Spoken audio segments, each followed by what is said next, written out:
ఓం శాంతి.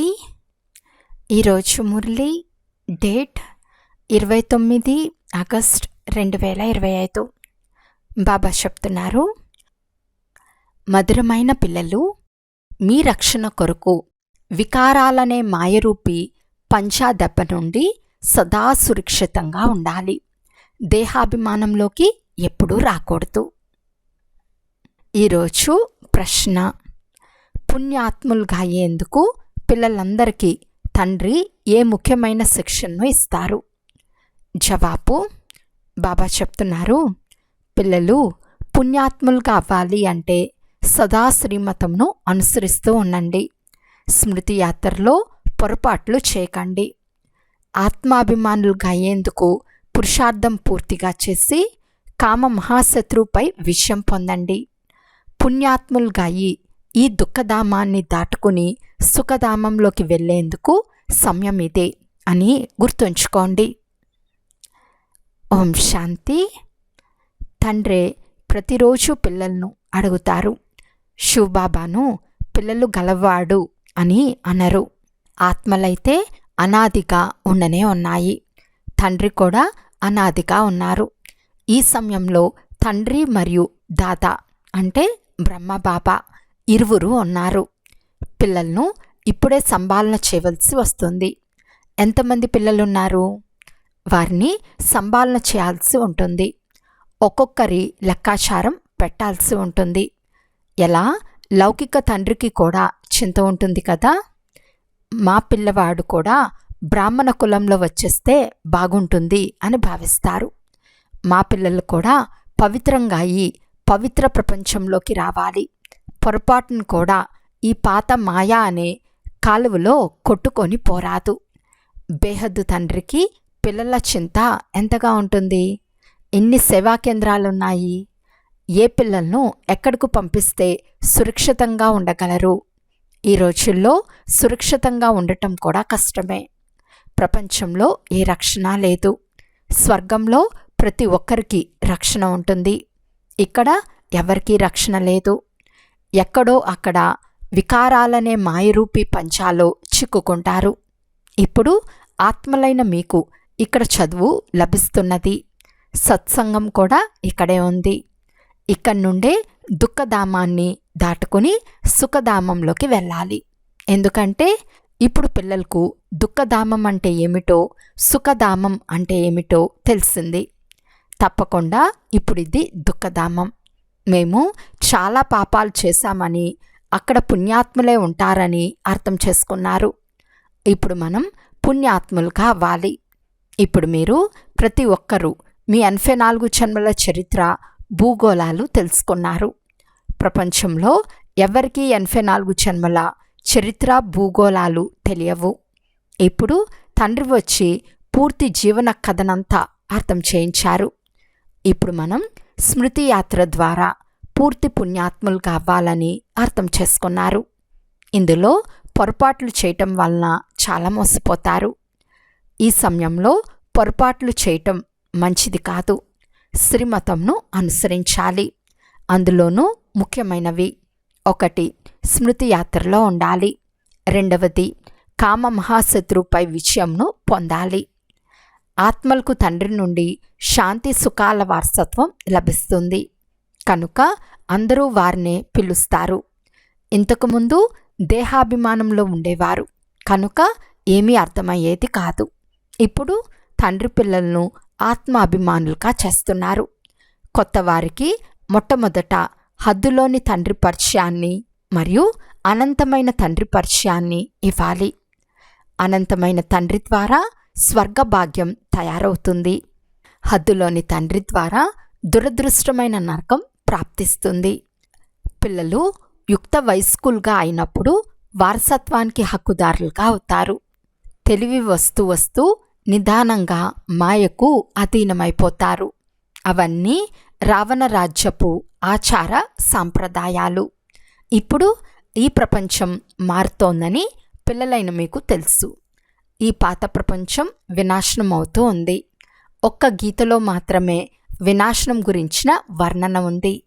ఇతర ఏ శాస్త్రాలలోనూ మహాభారత మహాభారీ యుద్ధ వర్ణన లేదు.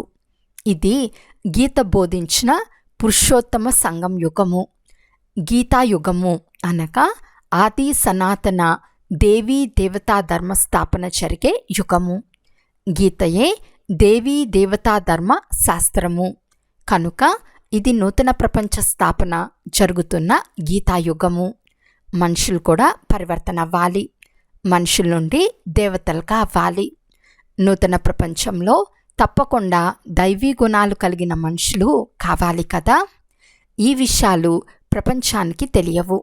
వారు కల్పం ఆయువును చాలా పొడిగించేశారు.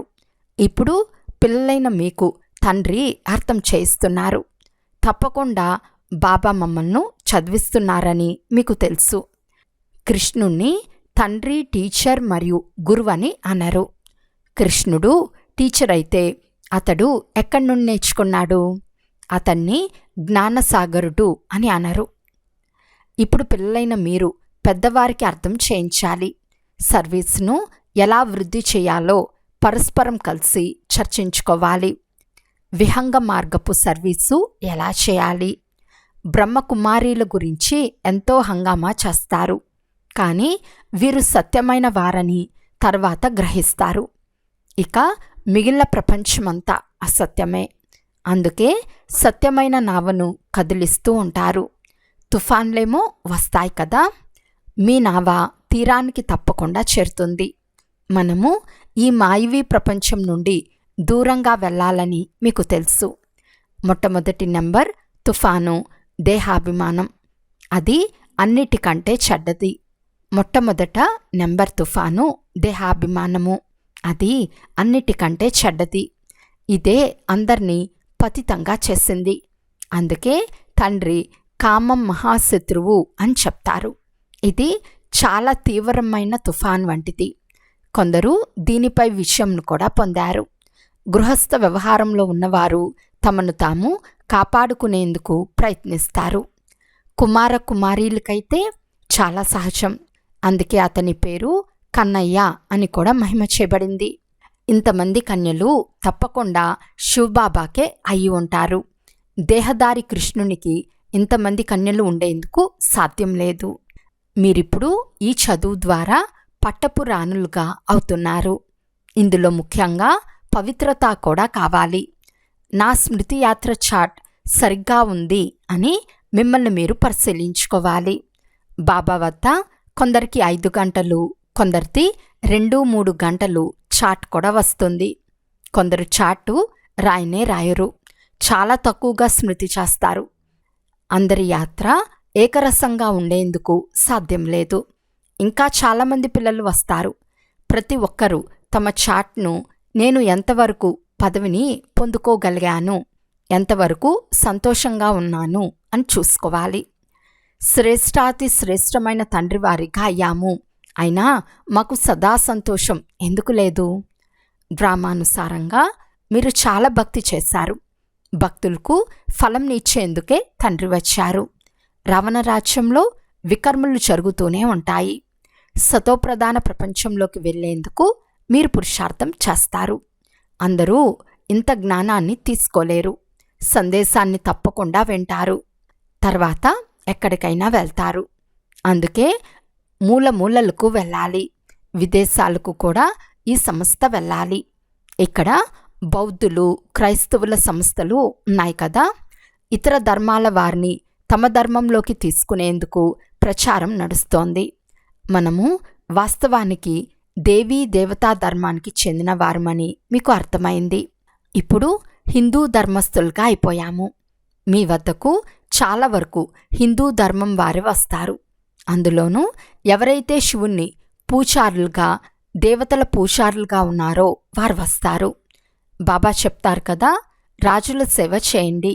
వారు తరచుగా దేవతల పూజారులుగా ఉంటారు. వారి మహల్లో మందిరాలు ఉంటాయి.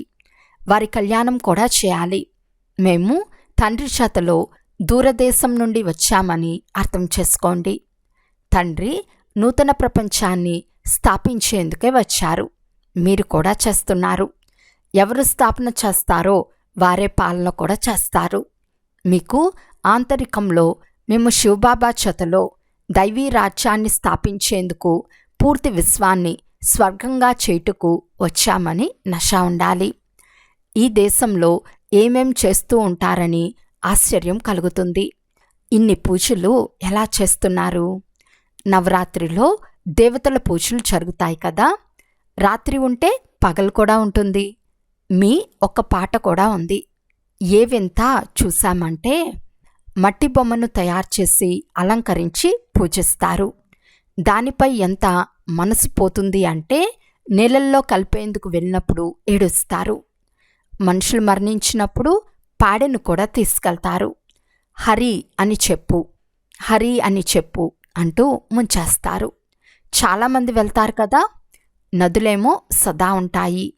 ఈ యమునా నది తీరంలోనే క్రీడా విలాసాలు, ఆటలు పాటలు మొదలైనవి ఆడేవారు. అక్కడ పెద్ద పెద్ద మహల్లు ఉంటాయి. మీరే వెళ్ళి తయారు చేయాలి.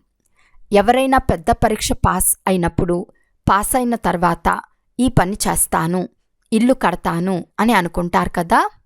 పిల్లలైన మీరు కూడా మేము దేవతలుగా అవుతామని అనుకోవాలి. ఇప్పుడు మనం ఇంటికి వెళ్తాము. ఇంటిని స్మృతి చేసి సంతోషించాలి. మనుషులు ప్రయాణం చేసి ఇంటికి వాపస్ వచ్చినప్పుడు జన్మస్థానాన్ని చేరుకున్నామని సంతోషం కలుగుతుంది. ఇప్పుడు మనం ఇంటికి వెళ్తాము. ఆత్మలైన మన ఇల్లు మూలవతనము. ఎంత సంతోషంగా ఉండాలి. మనుషులు ముక్తి పొందేందుకు ఇంత భక్తి చేస్తారు. కానీ డ్రామా పాత్ర అనుసారం వాపస్ వెళ్లేందుకు ఎవరికి మార్గం దొరకదు. వారు అర్ధకల్పం తప్పకుండా పాత్రను అభినయించాలని మీకు తెలుసు. ఇప్పుడు మనకు 84 జన్మలు పూర్తవుతాయి. ఇప్పుడు వాపస్ ఇంటికి వెళ్ళాలి. మళ్ళీ రాజధానిలోకి వస్తాము. కేవలం ఇల్లు మరియు రాజధాని జ్ఞాపకం ఉంది. ఇక్కడ కూర్చుని ఉన్న కొంతమందికి తమ ఫ్యాక్టరీలు మొదలైనవి గుర్తు వస్తూ ఉంటాయి. ఉదాహరణకి బిర్లాకు రోజంతా తమ ఫ్యాక్టరీలు మొదలైన వాటి గురించే ఆలోచనలు నడుస్తూ ఉంటాయి. వారికి తండ్రిని స్మృతి చేయమని చెప్పిన వారు తమ ఆస్తులను ఎంతగానో అంటుకొని ఉంటారు. వారికి క్షణక్షణం వారి వ్యాపారమే గుర్తు వస్తూ ఉంటుంది. స్మృతి చేయటం అందరికంటే మాతలకు సహజం. వారికంటే కన్యలకు ఇంకా సహజం. జీవించి ఉండి మరణించాలి. పూర్తి ప్రపంచాన్ని మర్చిపోవాలి. మీరు స్వయాన్ని ఆత్మగా భావించి శివబాబా వారిగా అవుతారు. దీన్ని జీవించి ఉండి మరణించటము అని అంటారు. దేహ సహితంగా దేహ సంబంధాలన్నీ వదిలి స్వయాన్ని ఆత్మగా భావించి శివబాబా వారిగా అవ్వాలి. శివబాబానే స్మృతి చేస్తూ ఉండాలి. ఎందుకంటే తలపై పాపాల భారం చాలా ఉంది. మేము జీవించి ఉండి శివబాబా వారికి అవ్వాలని అందరికీ ఉంటుంది. శారీర స్మృతే ఉండకూడదు. మనము అశరీరులుగా వచ్చాము. మళ్ళీ అశరీరులుగా అయ్యి వెళ్ళాలి. తండ్రి వారిగా అయ్యాము కనుక తండ్రి తప్ప ఇతరులెవ్వరూ గుర్తు రాకూడదు. అలా త్వరగా తయారైతే యుద్ధం కూడా త్వరగా ప్రారంభమవుతుంది. మనము శివబాబా వారము కదా అని ఈ బాబా ఎంతగా అర్థం చేయిస్తారు. మనము అక్కడ నివసించే వారము. ఇక్కడ ఎంత దుఃఖం ఉంది. ఇప్పుడిది అంతిమ జన్మ. మీరే సతోప్రధానంగా ఉండేవారు. అప్పుడు మరెవ్వరూ ఉండేవారు కాదు. మీరు ఎంత శ్రీమంతులుగా ఉండేవారు. భలే ఈ సమయంలో ధనం ఉన్నా అది స్వర్గం ముందు దేనికి పనికిరాదు. ఇవి గవ్వల సమానమైనవి. ఇవన్నీ అల్పకాల సుఖం కొరకు మాత్రమే. తండ్రి అర్థం చేయించారు. గతంలో చాలా దానపుణ్యాలు చేసి ఉంటే ధనం కూడా చాలా లభిస్తుంది. తర్వాత మళ్ళీ దానం చేస్తారు. కానీ ఇది ఒక్క జన్మకు మాత్రమే. ఇక్కడైతే మీరు జన్మజన్మలకు ధనవంతులుగా అవుతారు. ఎంత ఎక్కువ సంపద ఉంటే అంత ఎక్కువ దుఃఖాన్ని పొందుతారు. ఎవరి వద్ద చాలా ధనం ఉంటుందో వారు చాలా చిక్కుకుని ఉన్నారు. ఎప్పుడూ నిలవలేరు. సాధారణమైన వారే పేదవారే సమర్పణ అవుతారు. ధనవంతులు ఎప్పుడూ సమర్పణ అవ్వరు. వారు తమ పుత్ర పౌత్రుల కొరకు సంపాదిస్తూనే ఉంటారు. మా కులం నడుస్తూనే ఉండాలని భావిస్తారు. స్వయం ఆ ఇంట్లో జన్మ తీసుకోలేరు. పుత్రులు పౌత్రులు వస్తారు. అయితే ఎవరు మంచి కర్మలు చేశారో వారు వస్తారు. ఎవరు చాలా దానాలు చేస్తారో వారు రాజులుగా అవుతారు. కానీ సదా ఆరోగ్యవంతులుగా అవ్వలేరు. రాజ్యం చేసినా లాభమేముంది? అవినాశి సుఖముండదు. ఇక్కడ అడుగడుగున అనేక ప్రకారాలైన దుఃఖాలు కలుగుతూ ఉంటాయి. అక్కడ దుఃఖాలన్నీ దూరమైపోతాయి. మా దుఃఖాన్ని దూరం చేయండి అని పాడతారు. ఈ దుఃఖాలన్నీ దూరం అవనున్నాయని మీకు తెలుసు. కేవలం తండ్రిని స్మృతి చేస్తూ ఉండండి. ఒక్క తండ్రి నుండి తప్ప వేరెవ్వరి నుండి వారసత్వం లభించదు. తండ్రి పూర్తి విశ్వంలోని దుఃఖంనంతా దూరం చేస్తారు. ఈ సమయంలో జంతువులు మొదలైనవి కూడా ఎంతో దుఃఖంలో ఉన్నాయి. దీని పేరే దుఃఖధామం. దుఃఖం పెరుగుతూనే ఉంటుంది. తమో ప్రధానంగా అవుతూ ఉంటారు. ఇప్పుడు మనం సంగం యుగంలో కూర్చుని ఉన్నాము. వారంతా కలియుగంలో ఉన్నారు.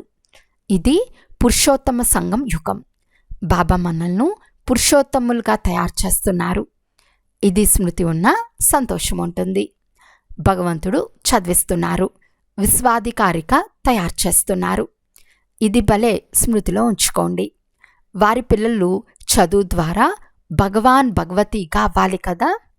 భగవంతుడు సుఖంనిచ్చేవాడు. మరి దుఃఖం ఎలా లభిస్తుంది? అది కూడా తండ్రి కూర్చుని అర్థం చేయిస్తారు. భగవంతుని పిల్లలు దుఃఖంలో ఎందుకున్నారు? భగవంతుడు దుఃఖహర్త సుఖకర్త కనుక తప్పకుండా దుఃఖంలోనే వస్తాడు. అప్పుడు వారి మహిమను పాడతారు. తండ్రి మనకు రాజయోగం నేర్పిస్తున్నారని మీకు తెలుసు. మనము పురుషార్థం చేస్తున్నాము. ఇందులో సంశయం కలగరాదు. బీకేలైన మనం రాజయోగాన్ని నేర్చుకుంటున్నాము. అసత్యం చెప్పము.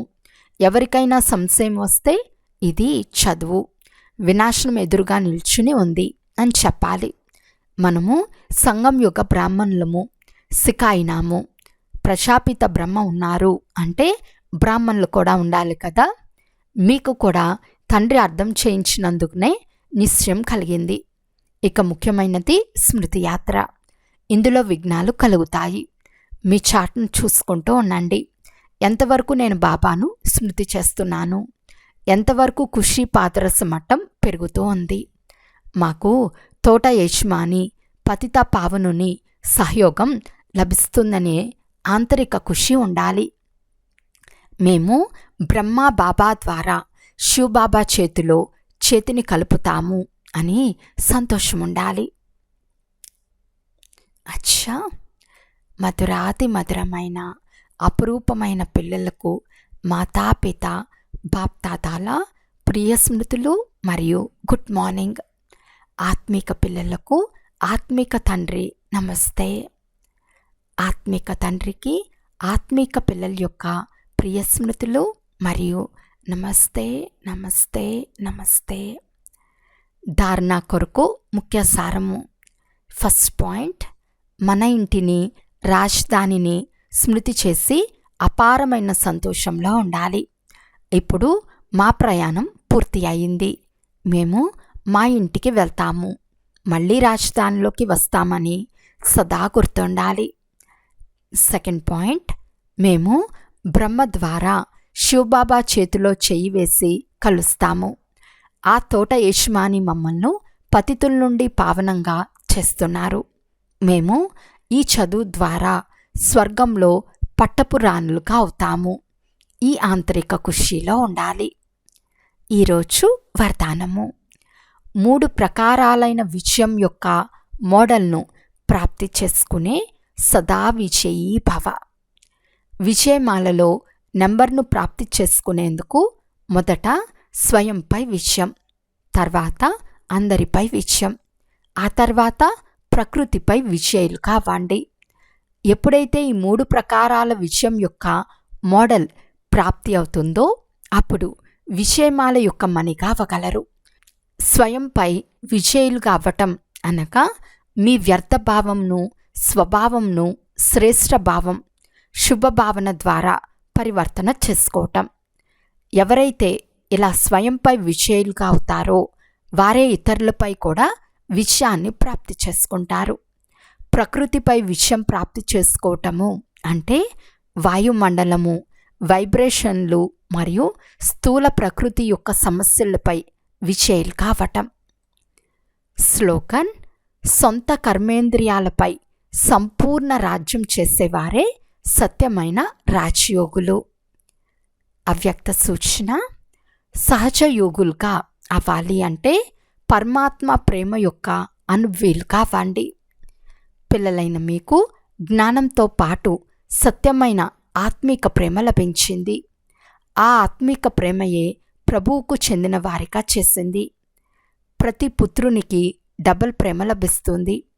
ఒకటేమో తండ్రి ప్రేమ, రెండవది దైవీ పరివారం యొక్క ప్రేమ. ఈ ప్రేమ యొక్క అనుభవం దీపపు పురుగులుగా చేసేసింది. ప్రేమయే అయస్కాంతం యొక్క పని చేస్తుంది. అప్పుడు వినేందుకు మరియు మరణించేందుకు కూడా తయారైపోతారు. సంగం యుగంలో ఏ పిల్లలైతే సత్యమైన ప్రేమలో జీవించి ఉండే మరణిస్తారో వారే స్వర్గంలోకి వెళ్తారు. అచ్చా. ఓం శాంతి.